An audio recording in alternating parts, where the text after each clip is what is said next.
যোৱা কেইদিনমান পূৰ্বে কোকৰাঝাৰ আৰক্ষীয়ে জালাবিলা ভিচিডিচিৰ চেয়াৰমেন আবুল শ্বেখক এটা মিছা গোচৰৰ ভিত্তিত গ্ৰেপ্তাৰ কৰি কোকৰাঝাৰ আৰক্ষীয়ে জেল হাজতলৈ প্ৰেৰণ কৰে বুলি বিটিচিৰ এগৰাকী নগৰ উন্নয়ন বিভাগৰ কাৰ্যবাহী সদস্য মুনমুন ব্ৰহ্মই এক অভিযোগ তুলি সাংবাদিকৰ কেমেৰাৰ আগত প্ৰতিক্ৰিয়া ব্যক্ত কৰে।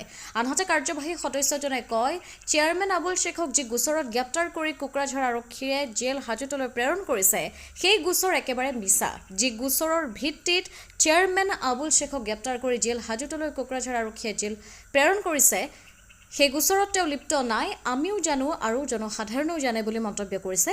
অনতিপলমে মহামান্য আদালতে তেওঁক ন্যায় দিব আৰু মুকলি আকাশৰ তললৈ আহিব বুলি মোৰ দীৰ্ঘ বিশ্বাস আৰু অনতিপলমে মহামান্য আদালতে তেওঁক ন্যায় দিব, লগতে মুকলি আকাশৰ তললৈ আহিব বুলি মোৰ দৃঢ় বিশ্বাস আছে মহামান্য আদালতৰ প্ৰতি, এইদৰে মন্তব্য কৰে কাৰ্যবাহী সদস্যগৰাকীয়ে।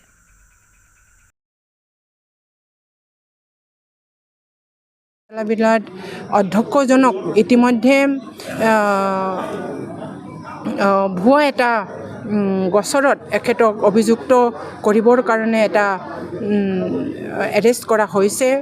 সেইটো দুৰ্ভাগ্যজনক, কিন্তু এইটো কোৰ্টৰ মজিয়াত আছে। আইনে নিজৰ কাম কৰিব, কিন্তু দুৰ্ভাগ্যজনক। আমি সকলোৱে কৰ্মীসকলেও আমি জানো, কিন্তু আমি চবে জানো যে এইটো ভুৱা মিছলিডিং ইনফৰমেশ্যনেৰে সেইবিলাক কাণ্ডটো কৰা হৈছে আৰু এইটো খুব দুৰ্ভাগ্যজনক। এজন অধ্যক্ষ হৈ পেলাই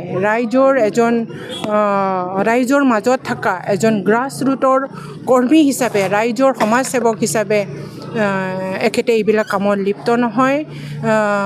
কিন্তু দুখৰ বিষয় যে এখেতক এনেকুৱা পৰ্যায়লৈ ঠেলি দিয়া হৈছে। এইটো কোৰ্টৰ মজিয়াত আছে। অতি শীঘ্ৰেই হয়তোবা কোৰ্টে এটা ভাল ডিচিশ্যন দিব, কাৰণ এখেতে কোনো ধৰণৰে লিপ্ত নহয় বুলি আমি পাব্লিকে জানো আৰু আমি BPF কৰ্মীসকলেও জানে আৰু ৰাইজে জানে।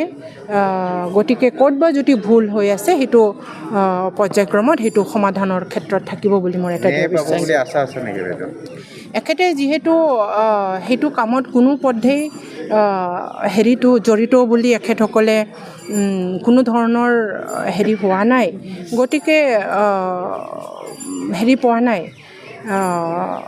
কি কয় এইটো জড়িত নাই, গতিকে নিশ্চয়কৈ ন্যায় পাব। ঠিক আছে। গৌৰীপুৰৰ পৰা চাহাবুদ্দিন মৌলাৰ ৰিপৰ্ট, অমৃত নিউজ 24/7।